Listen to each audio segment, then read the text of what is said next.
Move your fleet, your majesty, or Earth will make the decision for you. Ethan Walker said it quietly, which somehow made the warning sound heavier than a shout. The ceremonial blade rested against the collar of his gray diplomatic uniform, cold enough to raise a line of goose flesh along his neck. Empress Naira Voss stood inches away, taller than him by nearly a foot, her blue-green skin catching the pale light of the command chamber. Thin silver patterns glimmered beneath her skin whenever her anger sharpened. At that moment, they burned like distant lightning. Beyond the curved observation window, Earth hung against the darkness, blue, white, and impossibly small. 36 Averan warships surrounded it in perfect formation. Their engines cast red reflections across the glass. The floor carried a steady vibration through Ethan's boots, the deep mechanical pulse of weapons systems drawing power. He could smell hot circuitry and the faint metallic sting of recycled air. Somewhere behind him, an officer shifted nervously. Naira did not. "You stand aboard my flagship," she said. Her voice was low and measured. "Your delegation has been disarmed. Your orbital defenses are silent. Yet you speak as though I am the one in danger." Ethan kept his hands open at his sides. His right wrist displayed a small amber countdown beneath the cuff. 58 seconds had become 43. The device gave a soft tone every 5 seconds.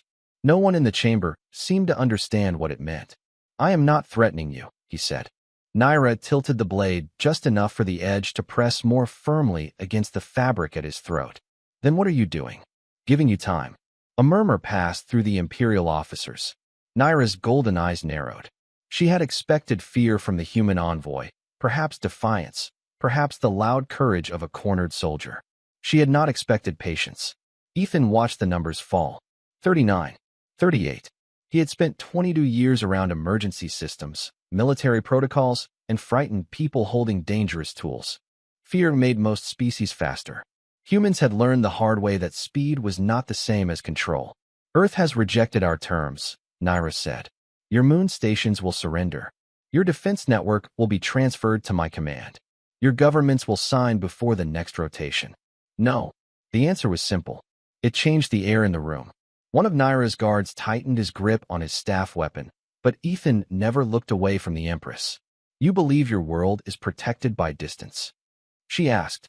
"By hidden weapons? By restraint?" For the first time, uncertainty touched her expression. It was small, barely more than a pause in her breathing. Ethan noticed it anyway. 27 seconds. A red indicator lit along the command table. Then another. Across the chamber, displays flickered as if a shadow had passed through the ship's systems. An officer glanced down at his console. "Your Majesty," he said, his voice suddenly thin. "We are losing target coordination." Naira did not turn. "Restore it." "We are trying." Ethan heard the pitch of the engines change beneath the floor. The aggressive hum faded into an uneven mechanical murmur. Outside the window, 3 Averan ships drifted out of formation by several feet before correcting with emergency thrusters. The blade remained at his throat, but Naira's attention had shifted. 15 seconds. "What did you do?" she asked. Ethan looked past her at Earth, bright and calm in the black. "Nothing." 10 seconds. The chamber lights dimmed. Every weapons display went dark at once. A single line of English appeared across the central screen. "Civilian threat confirmed. Guardian protocol awake." Naira finally lowered the blade by an inch. Ethan met her eyes as the countdown reached 3. "I told you," he said. "Earth only warns once." The last number vanished from Ethan Walker's wrist, and the command chamber fell into a silence so complete that he could hear the circulation fans slowing behind the walls. Empress Naira Voss lowered the ceremonial blade, not out of surrender, but because the ship itself had stopped obeying her. Across the curved tactical display, 36 Red Fleet icons faded to gray. Weapons guidance was offline. Long-range targeting was offline. Communication channels were sealed behind an unfamiliar layer of encryption. Even the internal alarm system had gone quiet. An Averan officer struck his console with the heel of his hand. Nothing changed. "Report," Naira ordered. Her voice remained controlled, but the silver lines beneath her blue-green skin had dimmed. "Primary weapons are locked," the officer said. "Secondary systems are not responding. Flight control has limited authority. We still have life support and navigation." Another technician looked up from a bank of dark screens. The human network is inside every ship, Your Majesty. It is not damaging the vessels. It is separating military systems from civilian systems. Ethan glanced through the observation window. Beyond the glass, the Averin formation had become a field of silent metal suspended above Earth. Running lights remained active. Rescue beacons still pulsed. Cargo transports and medical craft had been moved into clear departure lanes, while armed ships drifted inside invisible boundaries. The precision of it unsettled even him. Guardian Protocol had been designed during Earth's worst century, when nations had finally learned that defense without judgment was only another form of destruction.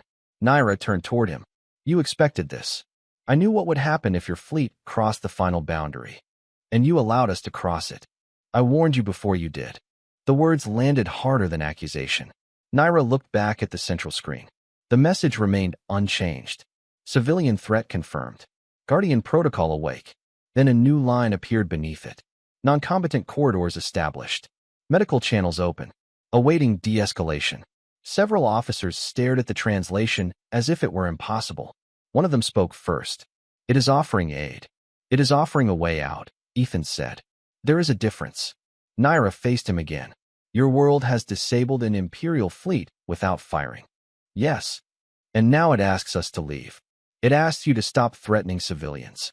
Her golden eyes sharpened. Do not mistake restraint for weakness, human. Ethan looked at the blade still in her hand, then at the lifeless weapons panels surrounding her throne. I was about to say the same thing. A warning tone finally returned, low and slow. Not from the human system. From somewhere inside the flagship. A security officer checked the source and went pale. Unauthorized access in the Royal Control Network, he said. Someone is overriding internal command. Naira turned toward the rear doors. They had sealed without instruction. The chamber lights shifted from white to amber. On the command table, a hidden channel opened by itself. A distorted voice filled the room. Your Majesty, the failure of your invasion has created an unfortunate question of leadership. Ethan watched Naira's expression harden. This time, the danger was not waiting beyond the glass. It was already standing somewhere aboard her ship. The distorted voice ended, and every officer in the chamber seemed to forget how to breathe. Empress Naira Voss stood perfectly still, the ceremonial blade now hanging at her side. The amber lights painted long shadows across the floor, and the sealed doors gave a faint mechanical click as another lock engaged. Ethan Walker watched the room instead of the screens. Fear moved differently through trained people. Some stared at the exits. Some reached for controls that no longer answered. One royal guard glanced toward the ceiling vents, then quickly looked away. Ethan noticed. Who has access to the royal network? He asked. Naira turned her golden eyes toward him. That information is not yours to request. Then ask yourself why one of your guards is waiting for something above us. The guard froze.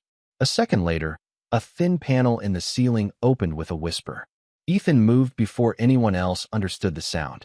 He stepped into Naira's path, caught her by the forearm, and pulled her behind the command table as a narrow burst of blue light crossed the space where she had been standing. It struck the wall and vanished into the ship's emergency shielding. No explosion followed, only the sharp smell of ozone and the sudden wail of alarms. Naira looked at Ethan's hand on her arm, then at the scorched line on the wall. Release me, she said. He did it once. The suspicious guard backed away, but the other royal guards surrounded him before he reached the door. No one raised a weapon. They simply locked their staffs across his path. Detain him, Naira ordered. Her voice had changed. It was colder now, but not directed at Ethan. The guard lowered his head as security restraints closed around his wrists. You were meant to fail, he said. The fleet was meant to lose control. The council needed proof that you had become weak. Naira crossed the chamber slowly. Who gave the order? The guard smiled without warmth. The Empire will have a stronger ruler before this hour ends. The communication channel opened again.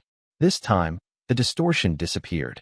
A broad-faced Averin officer appeared on the central display, wearing the black insignia of Supreme Fleet Command. Ethan recognized him from the diplomatic briefing. General Kaeldraff, Your Majesty, Kael said. Your hesitation has placed the Empire in humiliation. I am assuming emergency authority. Naira faced the screen. You are committing treason. I am correcting history. Behind Kale, rows of officers moved through a separate command deck. Red indicators came alive across the display. Ethan studied the data running along the lower edge. Kale did not control the disabled fleet, but he still controlled something deeper inside the flagship.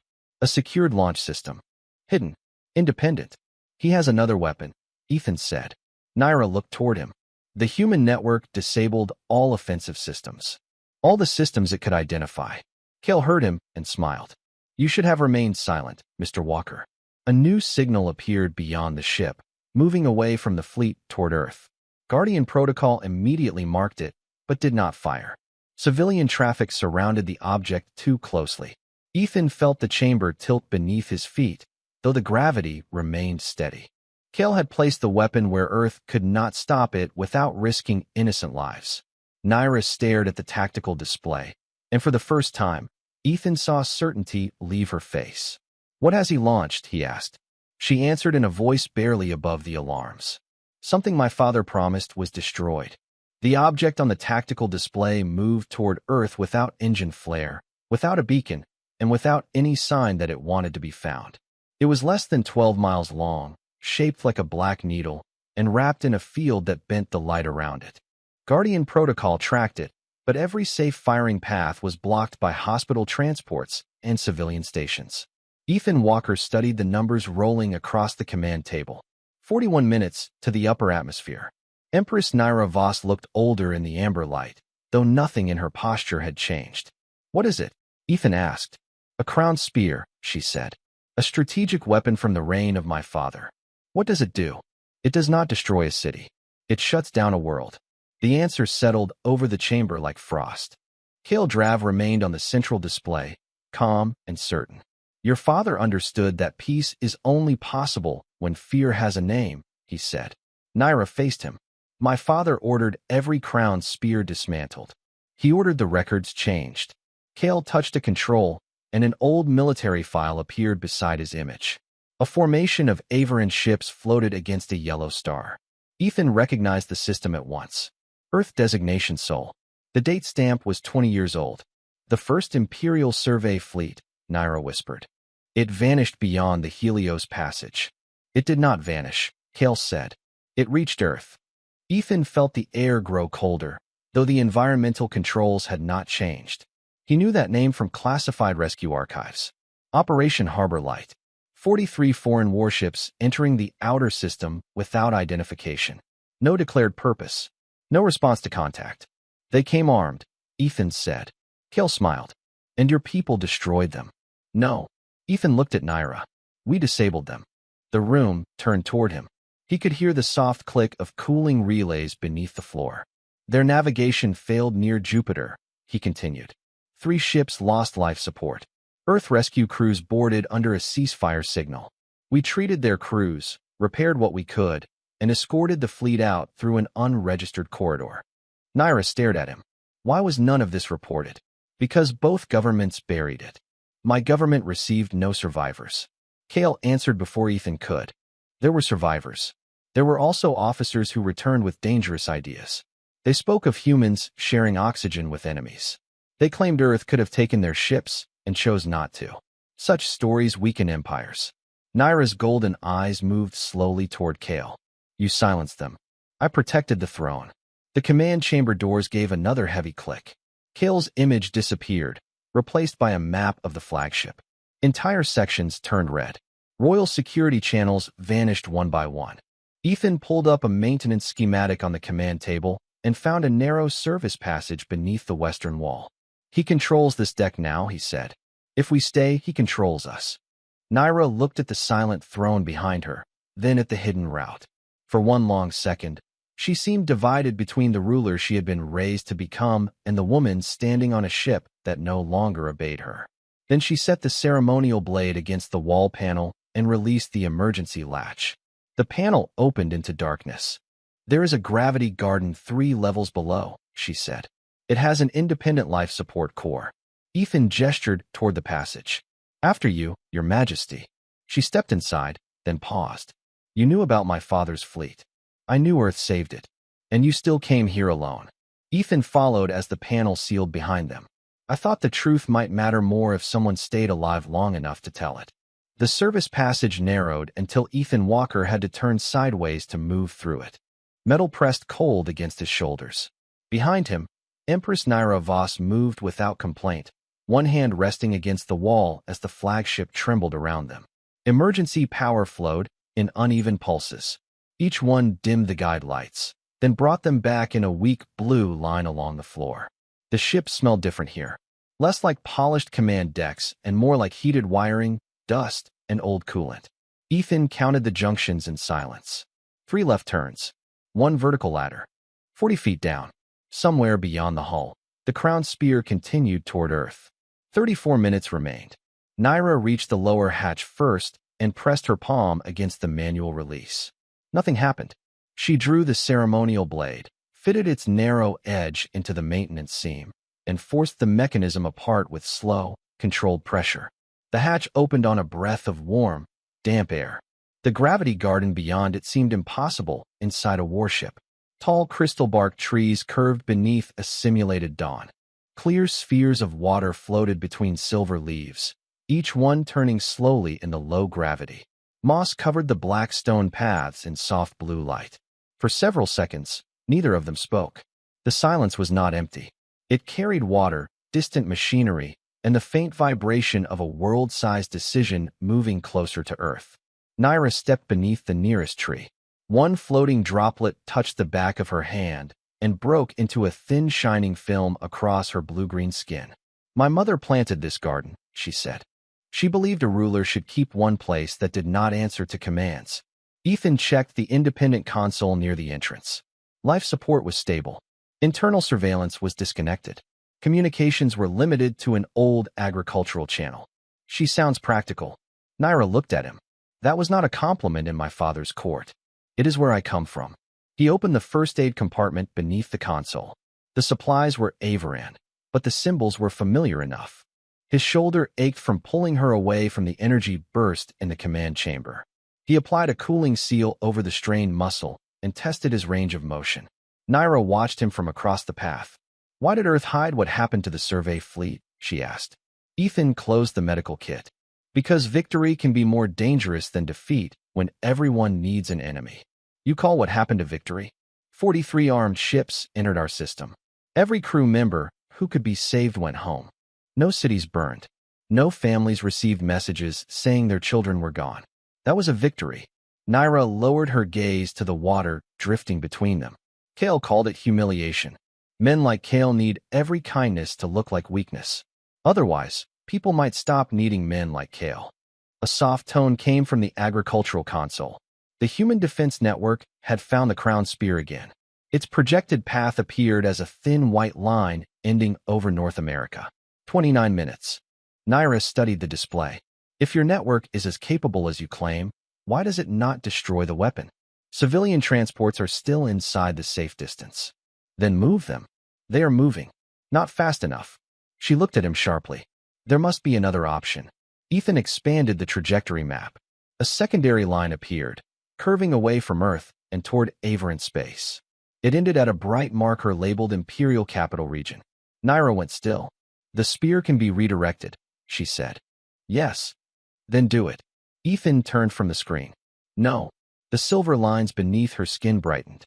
You would risk your world? I will not save mine by sending the same weapon toward yours.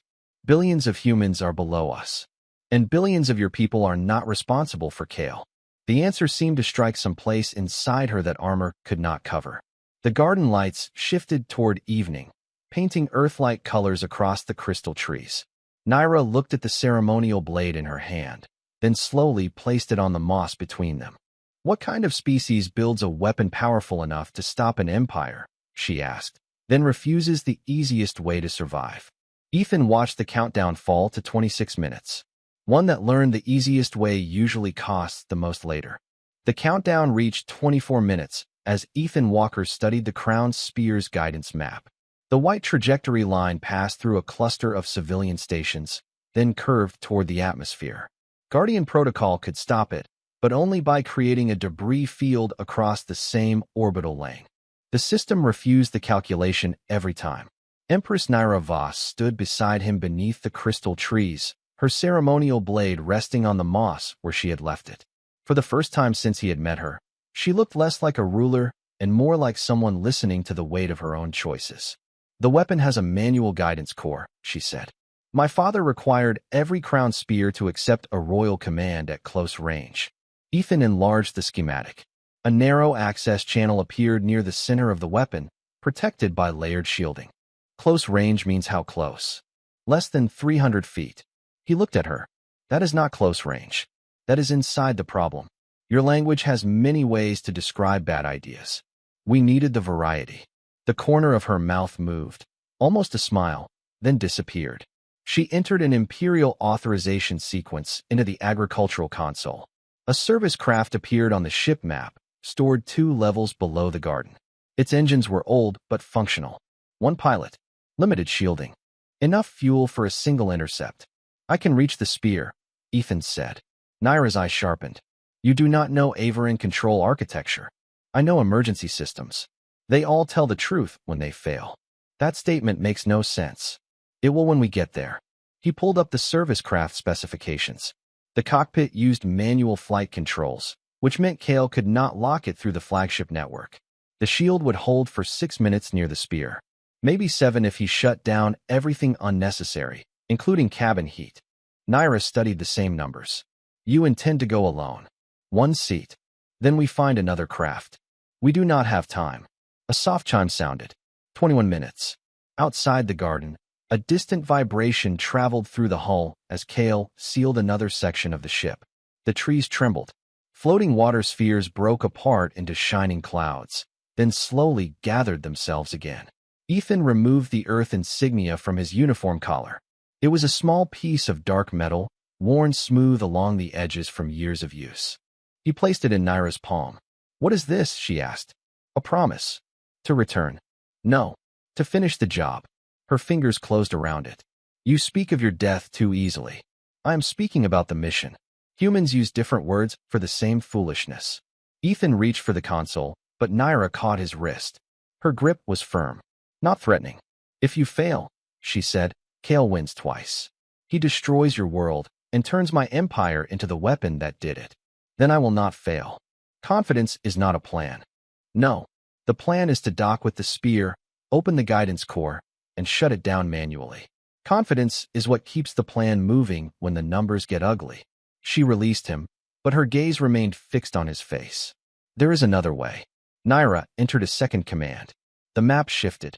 A hidden transfer path opened between the flagship and the crown spear, an old royal maintenance channel buried beneath military encryption. The spear will accept my biological signature, she said. Without it, the core remains sealed. Ethan looked at the service craft, then at the distance marker. 1 seat. Averin service craft have emergency restraint space behind the pilot. That space is meant for equipment. Then today it carries an Empress. The console gave another tone. 19 minutes. Ethan exhaled slowly. You could stay here, regain control of your ship, and stop Kale. And let you carry the burden created by my throne. Naira picked up the ceremonial blade from the moss and secured it at her side. No.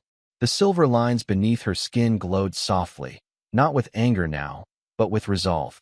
For the first time, human, I will not ask someone else to pay for an imperial decision. The service craft dropped from the flagship like a loose bolt shaken free from a machine. Ethan Walker held the manual controls steady as the small vessel cleared the docking bay and entered open space. Warning lights covered the console in amber. Cabin heat was offline. Navigation assistance was offline. The shield generator pulsed at 62% and falling. Behind him, Empress Naira Voss was secured inside the narrow emergency restraint space. One hand braced against the bulkhead, the other closed around Ethan's Earth insignia.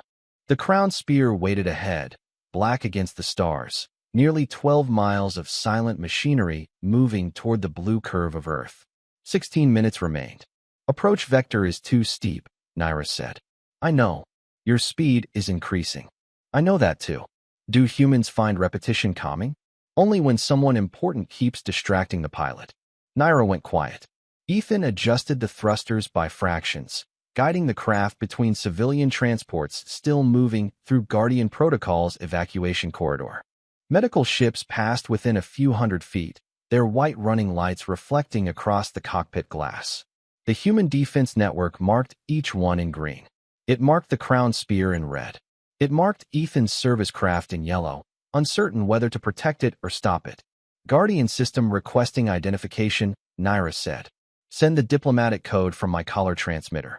She entered the sequence. The console answered with a low tone. Human vessel recognized. Unsafe pursuit detected. Abort recommended. Ethan dismissed the warning. Your own world is telling you to turn back, Naira said. Earth gives advice. It does not confuse advice with obedience. The spear grew until it filled half the window.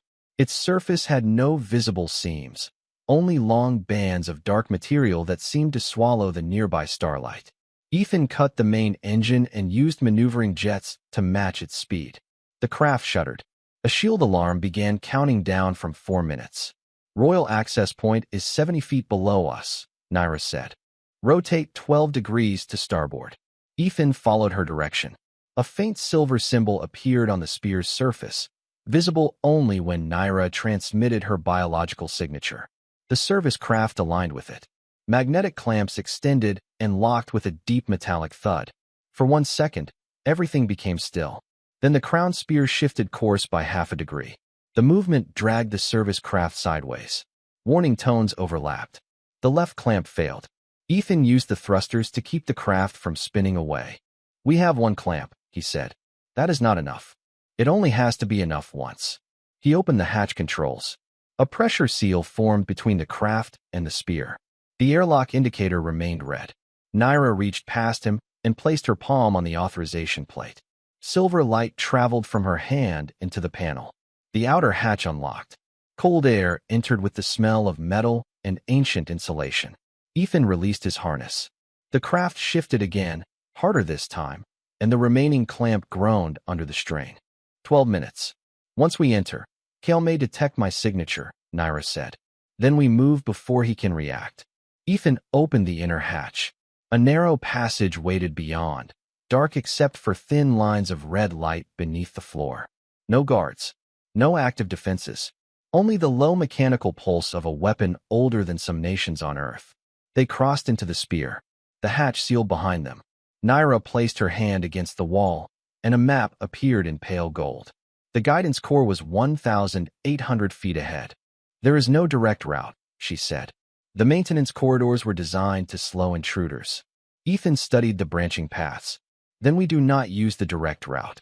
A new alarm sounded through the passage. Not from their craft. From the spear itself. Kale's voice filled the corridor, calm and distant. Your Majesty, I had hoped you would remain aboard the flagship. Naira looked toward the dark passage ahead. He knows we are here.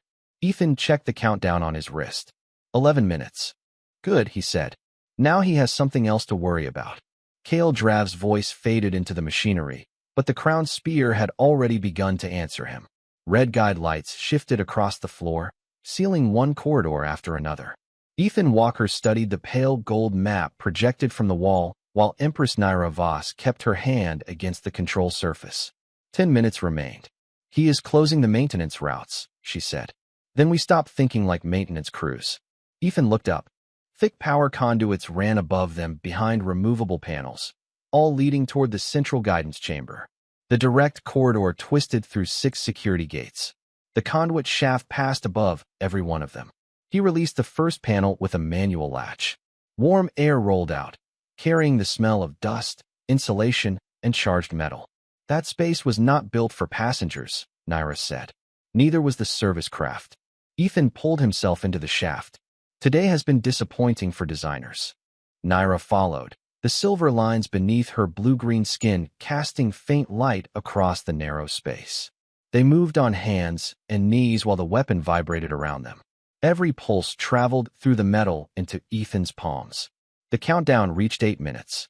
Behind them, sections of the shaft closed with heavy mechanical clicks. Kale was forcing them forward now, confident that the guidance chamber would trap them. Ethan recognized the mistake. A man who believed every choice belonged to him usually failed to notice when someone else had stopped playing his game. The shaft ended above a circular chamber nearly 100 feet wide. At its center, a column of white energy rose from floor to ceiling without sound. Two control stations stood on opposite sides of the room. A narrow bridge connected them. Naira dropped to the floor first and pressed her palm against the nearest station. Golden symbols appeared, then turned red. The shutdown requires 2 authorized signals at the same moment, she said. Ethan landed beside her. You have one. The second was reserved for the Emperor.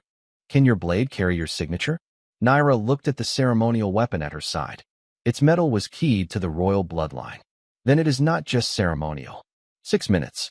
Ethan ran toward the opposite station while Naira drew the blade. The central column brightened. A low tone rose through the chamber, deep enough to shake the bridge beneath his boots. Guardian Protocol appeared on a small human display at his wrist. Impact prevention unavailable. Manual intervention required. Ethan reached the second control station and tore open its access cover. Inside, braided energy lines glowed beneath a clear shield. There should be a royal contact rail, Naira called. Silver housing. 3 vertical marks. He found it near the bottom. I see it. The blade must connect both stations. Ethan looked across the chamber. The distance between them was almost 90 feet.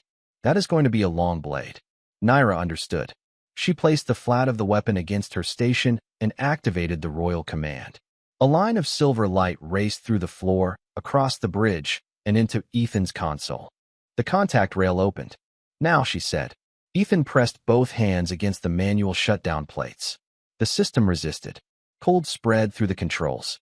For minutes, Naira drove the blade into the royal slot at her station. Silver light surged around the chamber. The central column flickered. Kale's voice returned, louder now. Release the controls, Your Majesty. The Empire cannot survive mercy.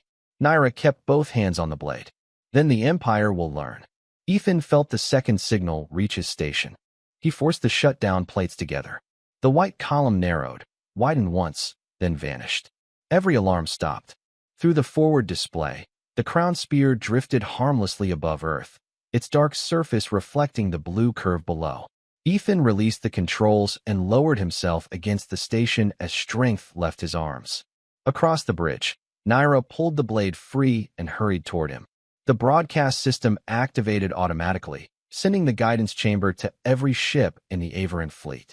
Officers, soldiers, and citizens watched their Empress cross the silent chamber and kneel beside a human who had refused to trade one world for another. Naira placed Ethan's Earth insignia back into his hand.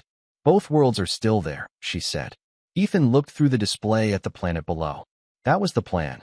The first Averan ships began powering down their weapons before Ethan Walker could stand.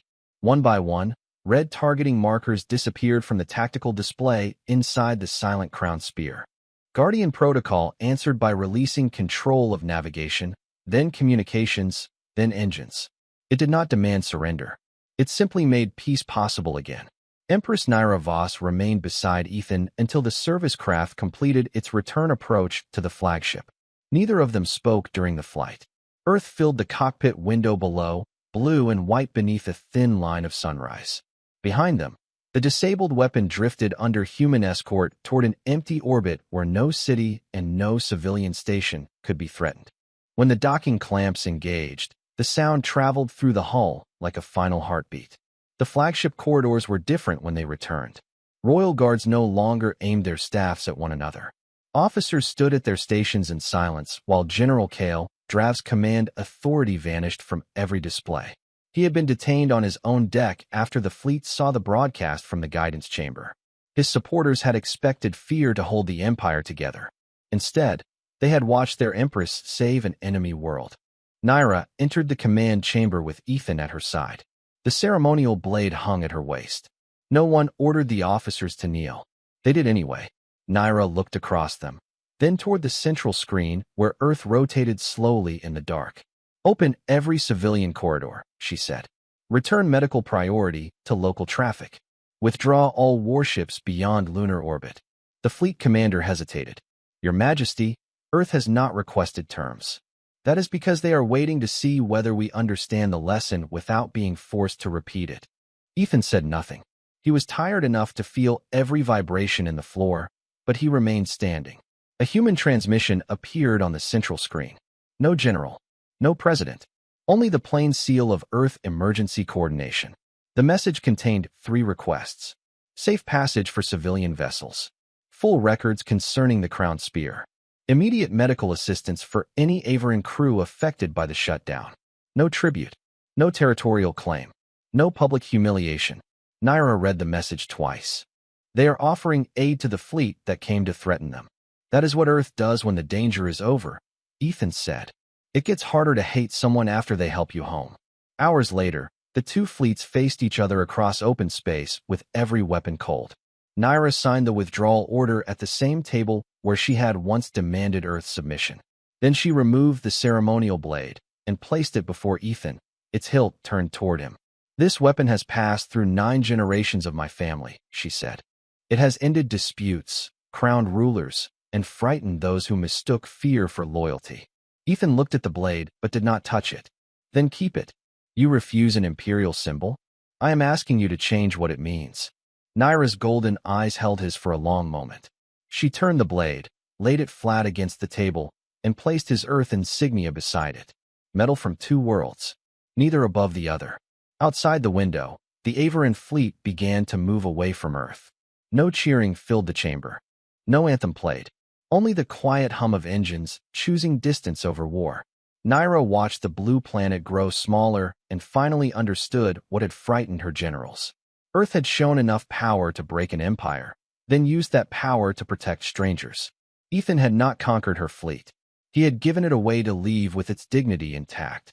In a galaxy ruled by fear, that was the one strength no weapon could imitate.